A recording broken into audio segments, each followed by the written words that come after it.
Hello everyone, welcome back to our new video. So friend, कैसे हैं आप लोग? आई होप आप लोग अच्छे होंगे। सो फ्रेंड्स, आज हम लोग फिजिक्स का न्यू चैप्टर स्टार्ट करने वाले हैं जो कि है वर्क, पावर एंड एनर्जी, और जो कि ये एक डिमांडेड टॉपिक है, डिमांडेड चैप्टर है। सो फ्रेंड्स, आज हम लोग कौन कौन से टॉपिक को जानने वाले हैं वो पहले हम लोग डिस्कस करते हैं। तो फ्रेंड, आज हम लोग जानेंगे वर्क के बारे में, इसके बाद जानेंगे टाइप ऑफ वर्क के बारे में, इसके बाद work done from graph, work done by constant force, work done by variable force, ये सारे टॉपिक के बारे में, और conservative force, non conservative force, ये सारे टॉपिक को हम लोग इस लेक्चर में क्लियर करने वाले हैं। सो फ्रेंड्स, वीडियो को थोड़ा सा भी स्किप नहीं कीजिएगा, वीडियो को शुरू से लेकर पूरा अंत तक देखिएगा, क्योंकि वीडियो बहुत ही ज़्यादा इंटरेस्टेड होने वाला है। क्योंकि आज मैं वर्क से रिलेटेड जितना भी चीज़ है, मैं वर्क को ही सबसे पहले बहुत ही अच्छे तरीक़ा से डिफाइन करने वाला हूँ।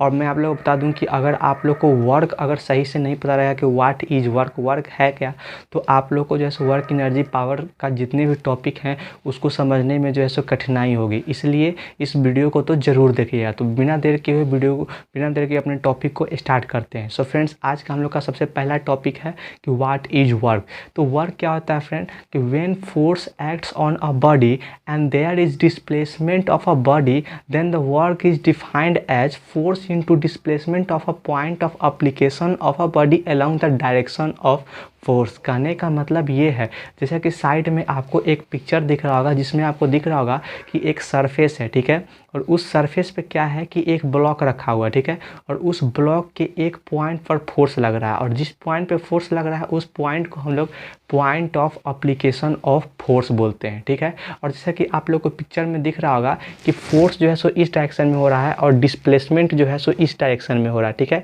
तो फोर्स को F से डिनोट किया गया है और ये डिस्प्लेसमेंट को DS से डिनोट किया गया है, ठीक है। और फोर्स और डिस्प्लेसमेंट के बीच का एंगल थीटा है, ठीक है। तो यहाँ पे आपको जो है क्या हो रहा है कि फोर्स इधर और डिस्प्लेसमेंट इधर हो रहा है, तो वर्क डन किसके बराबर होगा? तो वर्क डन जो होता है, अभी जैसा कि हम डिफाइन किए कि अगर किसी बॉडी के अगर किसी पॉइंट पर अगर फोर्स लग रहा है, ठीक है, और वहाँ अगर वो फोर्स लगने के बाद अगर वो चल जाता है तो वर्क डन हुआ। और जैसे ही वर्क डन होगा तो वर्क डन हम लोग कैलकुलेट कैसे करते हैं? तो वर्क डन कैलकुलेट करते हैं force into displacement along the direction of force, यानी कि जिस डायरेक्शन में फोर्स लग रहा है उसी के डायरेक्शन में डिस्प्लेसमेंट निकाल कर। जैसे कि आप लोग देख रहे थे कि डिस्प्लेसमेंट इधर हो रहा था, ठीक है, तो ये जो डिस्प्लेसमेंट DS है इसको क्या करेंगे कि फोर्स के अलोंग जैसे रिजॉल्व कर देंगे। तो एंगल के तरफ जो रिजॉल्व जब करते हैं तो क्या हो जाएगा? DS cos थीटा, यानी कि फोर्स के अलोंग जो डिस्प्लेसमेंट होगा वो क्या हो जाएगा? DS cos थीटा, ठीक है। तो वर्क डन जो होता है वो बराबर होता है FDS cos थीटा। किसके बराबर होता है? FDS cos थीटा के, ठीक है।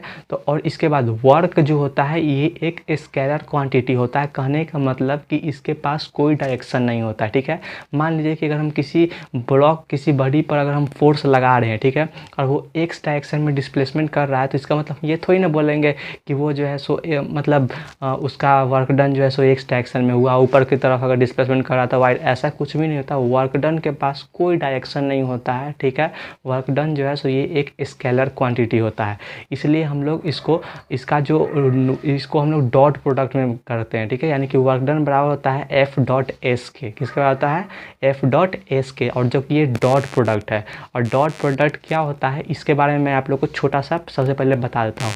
डॉट प्रोडक्ट का मतलब होता है कि अगर हम बोल रहे हैं कि A.B, ठीक है, तो इसका मतलब है कि the magnitude of A into the product of magnitude into the projection of B along the A, यानी कि A का जो मैग्नीट्यूड होगा वो इंटू और B का जो प्रोजेक्शन होगा A के अलोंग, जब उसको हम लोग मल्टीप्लाई करेंगे तो वो डॉट प्रोडक्ट कराता है। इसलिए यहाँ पे फोर्स F.S है, ठीक है। वर्क क्या है? F.S है, तो ये डॉट प्रोडक्ट है। तो यहाँ पे फोर्स इनटू ये जो डिस्प्लेसमेंट हो रहा है इसका जो प्रोजेक्शन होगा वो हो जाएगा S cos थीटा। तो इसलिए वर्क डन बराबर होता है FS cos थीटा के, ठीक है। और वर्क डन का जो SI यूनिट होता है वो जूल होता है, और 1 जूल बराबर 10⁷ अर्ग होता है, ठीक है। और एनर्जी और वर्क, यानी वर्क और एनर्जी दोनों का जो ये होता है डायमेंशन होता है वो ml/t⁻⁻2 होता है, या फिर वर्क हो या फिर एनर्जी हो, दोनों का डायमेंशन क्या होता है ml/t⁻⁻2 होता है।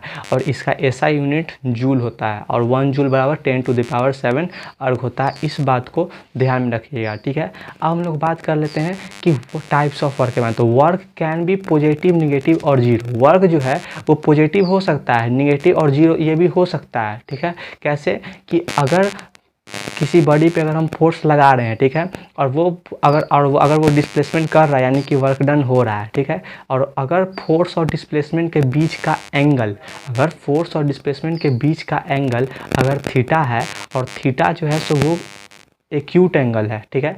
एक्यूट एंगल करने का मतलब कि अगर 0 के बराबर या 0 से ज़्यादा और 90 डिग्री से अगर कम है तो वो एक्यूट एंगल होगा। उस केस में जो वर्क डन होगा वो पॉजिटिव होता है, ठीक है। और पॉजिटिव वर्क डन कहने का मतलब है कि काइनेटिक एनर्जी इंक्रीज करेगा, कहने का मतलब कि बॉडी जो है सो स्पीड अप करेगा, ठीक है। इसके बाद निगेटिव वर्क डन कब होगा, तो जब फोर्स और डिस्प्लेसमेंट के बीच का जो थीटा का जो वैल्यू होगा अगर वो ऑब्ट्यूज होगा, कहने का मतलब कि 90 से ज़्यादा और 180 से अगर कम होगा तो वो जो वर्क डन जो होगा वो निगेटिव होगा, ठीक है। और जब वर्क डन निगेटिव होगा इसका मतलब ये है कि जो वर्क डन हो रहा है, ठीक है, उसके कारण जो है सो बॉडी जो है सो स्लो डाउन करेगा, कहने का मतलब कि बॉडी जो है सो धीरे धीरे उसका स्पीड जो है वो स्लो हो जाएगा, ठीक है। और जीरो वर्क किसको कहते हैं, तो जब फोर्स और डिस्प्लेसमेंट के बीच का एंगल अगर 90 डिग्री होता है तो उस केस में बॉडी जो है वो कांस्टेंट वेलोसिटी से जो है सो वो मूव करता है, उसके वेलोसिटी में कोई भी चेंजिंग नहीं आता है, ठीक है। तो ऐसा क्यों हो रहा है, क्योंकि उस पर जो फोर्स लग रहा है वो फोर्स जो है सो उसको रोक ही नहीं पा रहा है। तो उस केस में क्या होता है कि उसका वर्क डन जो होगा वो जीरो हो जाता है, ठीक है। और वर्क डन जब जीरो एक और केस में होता है कि अगर किसी भी बॉडी पे अगर हम फोर्स लगा रहे हैं और वो डिस्प्लेसमेंट ही नहीं कर रहा है तो वर्क डन नहीं होगा, work done zero work done होगा, ठीक है। तो इसके बाद हम लोग का नेक्स्ट टॉपिक है कि work done from constant force. Constant का मतलब है सिंगल और मल्टीपल फोर्स, ठीक है। तो work done by single force यानी कांस्टेंट फोर्स क्या होता है, तो कांस्टेंट फोर्स कहने का मतलब ये है जैसा कि आप लोग को एक साइड में एक ग्राफ दिख रहा होगा, उस ग्राफ में क्या है कि 2 पॉइंट दिया हुआ है। एक पॉइंट है जिसका कोऑर्डिनेट x1 y1 z1 है और एक पॉइंट है जिसका कोऑर्डिनेट जो है सो x2 y2 z2 है, ठीक है। और आपको कह रहा है कि एक पार्टिकल है जिस पे एक फोर्स लग रहा है, ठीक है।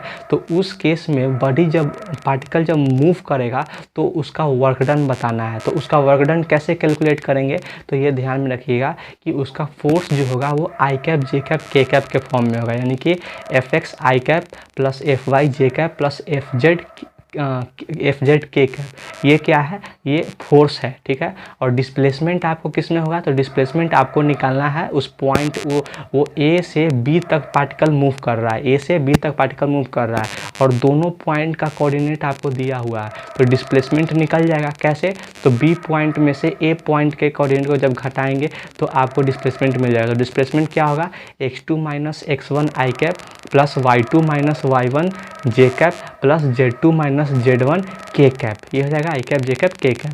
तो ये हो गया डिस्प्लेसमेंट। तो वर्क डन कैसे निकलेगा, तो फोर्स इंटू डिस्प्लेसमेंट करेंगे तो वर्क डन निकल जाएगा। तो इस केस में जो वर्क डन होता है वो बराबर होता है, किसके बराबर होगा, तो ये बराबर होगा Fx into x2 minus x1 plus Fy into y2 minus y1 plus Fz into z2 minus z1। ये होता है वर्क डन कांस्टेंट फोर्स का, ठीक है। जैसा कि आप लोग को साइड में एक पिक्चर दिख रहा हो जिसमें एक क्वेश्चन दिख रहा होगा, ठीक है। उस क्वेश्चन में आपको क्या दिया हुआ है कि 2 पॉइंट का वेक्टर जो है सो आपको दिया हुआ है, ठीक है। और एक फोर्स उस पर लग रहा है, एक पार्टिकल है, ठीक है, जो कि एक स्ट्रेट लाइन A से B तक मूव कर रहा है, ठीक है। और उन दोनों पॉइंट जहाँ से जहाँ तक मूव कर रहा है उसका वेक्टर दिया हुआ है, ठीक है। और उस पार्टिकल पे जो फोर्स लग रहा है वो भी आपको गिवन है। तो इस केस में आपको क्या करना है कि वर्क डन निकालना है, ठीक है। तो साइड में आपको दिख रहा होगा कि दोनों पॉइंट का जो वेक्टर है वो गिवन है, तो उससे डिस्प्लेसमेंट निकाला गया है। डिस्प्लेसमेंट कैसे निकालेंगे, तो x2 minus x1 i cap plus y2 minus y1 j cap plus z2 minus z1 k cap, इस तरह करके डिस्प्लेसमेंट निकल जाएगा। और फोर्स आपका आई cap j cap k cap में गिवन रहेगा, और दोनों को जैसे ही मल्टीप्लाई करेंगे तो आपका वर्क डन निकल जाएगा। ठीक है, तो आप सिंपली इस तरह से वर्क डन कर सकते हैं अगर ऐसा केस रहेगा तो, डायरेक्ट वर्क डन का फार्मूला पुट करके। तो वर्क डन का फार्मूला उस केस में कांस्टेंट फोर्स के केस में क्या होता है, तो उसके केस में जो वर्क डन का फार्मूला होता है वो होता है Fx into x2 minus x1 plus Fy into y2 minus y1 plus Fz into z2 minus z1। ये वर्क डन का फार्मूला होता है। ठीक है, और इसी में अगर मान लीजिए कि सिंगल फोर्स ना लगकर अगर उसी पार्टिकल पे अगर मल्टीपल फोर्स लग रहा है, ठीक है, तो उस केस में वर्क डन कैसे कैलकुलेट करेंगे, तो इसको हम लोग कैलकुलेट करने का दो मेथड है। पहला मेथड क्या है कि आपको मान लीजिए कि एक फोर्स दिया हुआ है Fx आई कैप प्लस Fy जे कैप प्लस Fz के कैप। ठीक है, एक फोर्स आपको दिया हुआ है 2x आई कैप प्लस 2y जे कैप प्लस 2z के कैप, ये दिया हुआ है। ठीक है, तो इस केस में अगर आपको वर्क डन निकालना है तो आप कैसे निकालेंगे, तो दो मेथड से निकाल सकते हैं। पहला क्या कि डिस्प्लेसमेंट तो आपको पता ही है, x2 minus x1 i cap plus y2 minus y1 j cap करके वो डिस्प्लेसमेंट निकाल लेंगे। लेकिन इसमें वर्क डन कैसे निकलेगा, तो एक फोर्स जो है उसका अगर डिस्प्लेसमेंट के साथ मल्टीप्लाई करेंगे तो W1 यानी कि वर्क डन फर्स्ट निकल गया। फिर दूसरा फोर्स जो है 2x आई कैप अगर उसका मल्टीप्लाई करेंगे डिस्प्लेसमेंट के साथ तो दूसरा वर्क डन निकल गया, और दोनों को जब हम लोग जोड़ देंगे तो हम लोग का टोटल वर्क डन निकलेगा। तो ये तो पहला मेथड हो गया। दूसरा कि अगर आपको जितना भी फोर्स उस पार्टिकल पे लग रहा है उन सब को जोड़ेंगे तो नेट फोर्स निकल जाएगा, और नेट फोर्स को जब मल्टीप्लाई करेंगे डिस्प्लेसमेंट के साथ तो आपको वर्क डन निकलेगा। तो आप दो मेथड से वर्क डन जो है सो निकाल सकते हैं अगर किसी पार्टिकल पे मल्टीपल फोर्स लग रहा है। ठीक है, तो आई होप आप लोग को कैसे करना है क्वेश्चन को जब सिंगल फोर्स लग रहा है या फिर मल्टीपल फोर्स लग रहा है ये आप लोग समझ गए होंगे। ठीक है, अब हम लोग बात कर लेते हैं कि वर्क डन फ्रॉम ग्राफ। इससे पहले बात कर लेते हैं कि work done from variable, work done by variable force. Variable force करने का मतलब ये है कि एक पार्टिकल पे जो है सो वेरिएबल फोर्स करने का मतलब कि वो फोर्स जो कि टाइम के साथ और पोजीशन के साथ वेरी करता है। कहने का मतलब एक एग्जांपल के थ्रू समझते हैं। जैसे अगर आपको क्वेश्चन में दिया रहेगा कि फोर्स जो है वो बराबर है किसके, 2x स्क्वायर आई कैप के, 2x स्क्वायर आई कैप के। तो इस केस में x का वैल्यू जैसे जैसे चेंज होगा यानी कि जैसे जैसे पोजीशन चेंज होगा वैसे वैसे फोर्स भी चेंज होगा। तो यहाँ पे फोर्स क्या है, वेरिएबल है। तो इस केस में वर्क डन हम लोग कैसे निकालेंगे, तो इस केस में वर्क डन निकालने के लिए हम लोग क्या करते हैं कि हम लोग डिस्प्लेसमेंट को मान लेते हैं कि let the displacement be ds करने का मतलब कि स्मॉल डिस्प्लेसमेंट। ठीक है, तो स्मॉल डिस्प्लेसमेंट को हम लोग मान लेते हैं SX DSX आई कैप प्लस DSY जे कैप प्लस DSZ के कैप। ठीक है, और इसके बाद फोर्स को जब मल्टीप्लाई करते हैं ये स्मॉल डिस्प्लेसमेंट से तो हम लोग का जो वर्क डन निकल के आता है वो स्मॉल वर्क डन निकल के आता है। ठीक है, तो और उस स्मॉल वर्क डन को जब हम लोग इंटीग्रेट कर देते हैं तो हम लोग का टोटल वर्क डन निकल जाता है। ठीक है, तो इस कैसे निकालेंगे, तो सबसे पहले अगर आपको अगर वेरिएबल फोर्स दिया हुआ है तो आपको सबसे पहले क्या करना है कि डिस्प्लेसमेंट को आपको मान लेना है कि DSX आई कैप प्लस DSY जे कैप प्लस DSZ के कैप, और इसके बाद डिस्प्लेसमेंट को मल्टीप्लाई कर देना है वेरिएबल फोर्स जो दिया हुआ है उससे, तो आपको स्मॉल वर्क डन निकल जाएगा। और जब उसको इंटीग्रेट कीजिएगा तो आपको जो है सो टोटल वर्क डन निकल जाएगा। ठीक है, इसके बाद हम लोग जान लेते हैं कि वर्क डन फ्रॉम ग्राफ। अगर ग्राफ के थ्रू अगर रहेगा तो वर्क डन हम लोग कैसे निकालेंगे, तो उसमें भी कुछ नहीं करना है आपको जो है सो अगर ग्राफ के थ्रू रहेगा तो area under the graph of force and displacement का, यानी फोर्स डिस्प्लेसमेंट ग्राफ अगर दिया हुआ है तो एरिया अंडर द ग्राफ अगर आप निकाल दीजिएगा तो आपको जो है सो वर्क डन निकल जाएगा, या फिर इंटीग्रेशन भी कर दीजिएगा स्मॉल वर्क डन निकाल कर तो भी आपका work done total work done निकल जाएगा। ठीक है, तो ये तो हो गया वर्क डन फ्रॉम ग्राफ। ठीक है, अब हम लोग बात करते हैं कंजर्वेटिव फोर्स और नॉन कंजर्वेटिव फोर्स के बारे में। कंजर्वेटिव फोर्स क्या होता है, तो those forces whose work done is independent of path. ठीक है, पहला पॉइंट।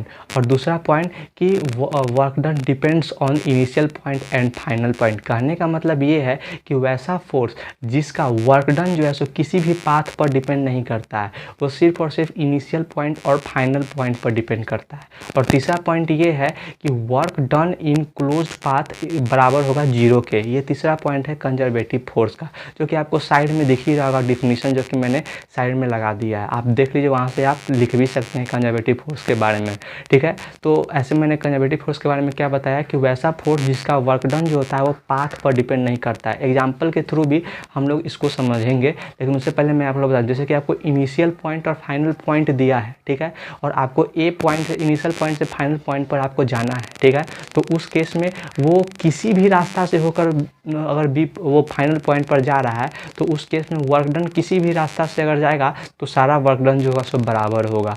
ये है कंजर्वेटिव फोर्स। कंजर्वेटिव फोर्स का एग्जांपल हो गया ग्रेविटेशनल फोर्स, ठीक है, फ्रिक्शन फोर्स, इसके बाद ग्रेविटेशनल फोर्स, इलेक्ट्रोस्टैटिक फोर्स। ये एग्जांपल हो गए किसके, तो ये एग्जांपल हो गया आपके कंजर्वेटिव फोर्स का, ठीक है। और एक होता है, और हम लोग दूसरा बात कर लेते हैं नॉन कंजर्वेटिव फोर्स के बारे में। तो नॉन कंजर्वेटिव फोर्स क्या होता है कि those force whose work done depends upon path, यानी कि वो फोर्स जिसका वर्क डन जो है सो पाथ पर डिपेंड करता है उसको नॉन कंजर्वेटिव फोर्स कहते हैं, ठीक है।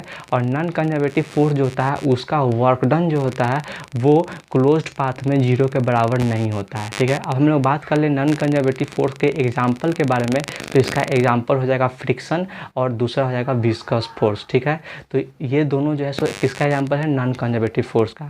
कंजर्वेटिव फोर्स जो होता है ये एनर्जी कंजर्व करता है और नॉन कंजर्वेटिव फोर्स जो होता है ये एनर्जी लॉस करता है, ठीक है। अब हम लोग इसको एक क्वेश्चन के थ्रू समझते हैं कंजर्वेटिव और नॉन कंजर्वेटिव फोर्स के को, ठीक है। जैसा कि आप लोग को साइड में एक क्वेश्चन दिख रहा होगा, ठीक है। उस क्वेश्चन में क्या कर रहा है कि एक पार्टिकल है, ठीक है, वो पार्टिकल जो है सो एक स्ट्रेट लाइन, मतलब वो जो है सो इनिशियल पॉइंट ए से फाइनल पॉइंट बी तक जो है सो उसको मूव कर रहा है, ठीक है। और वो 3 पाथ यानी कि 3 डिफरेंट पाथ से जो है सो मूव कर रहा है। और एक चीज़ आपको क्वेश्चन में दिया हुआ जो कि मेन चीज़ है कि वो किस पाथ में, वो ग्रेविटेशनल फील्ड में अलग अलग पाथ में जो है सो क्या कर रहा है, मूव कर रहा है, ठीक है। और तीनों पाथ का जो वर्क डन है वो W1 W2 W3 है। तो आपको बताना है कि W1 W2 W3 जो तीनों वर्क डन है इसका करेक्ट रिलेशन क्या है। तो जैसा कि मैं आप लोग को बता दूं कि इसमें जो है सो ग्रेविटेशनल फील्ड का बात किया है और ग्रेविटेशनल फोर्स कौन सा फोर्स है, कंजर्वेटिव फोर्स है। और कंजर्वेटिव फोर्स कौन सा होता है, जिसका वर्क डन जो है सो पाथ पर डिपेंड नहीं करता है। कहने का मतलब ये कि बस उसमें इनिशियल पॉइंट और फाइनल पॉइंट पर ही डिपेंड करता है। आप किसी भी रास्ता से अगर फाइनल बी पॉइंट पर अगर आप जा रहे हैं तो आपका वर्क डन जो होगा सो बराबर ही होगा। इसलिए यहाँ पे W1 W2 W3 तीनों जो होगा सो बराबर होगा, यानी कि इसका जो ऑप्शन होगा B option is the correct answer, ठीक है। तो आई होप आज का लेक्चर जो है सो आप लोग को समझ में आ गया हो। अगर समझ में आ गया हो तो मेरे वीडियो को लाइक कर दीजिएगा और चैनल को सब्सक्राइब कीजिएगा। तो मिलते हैं हम लोग नेक्स्ट वीडियो में नेक्स्ट टॉपिक के साथ।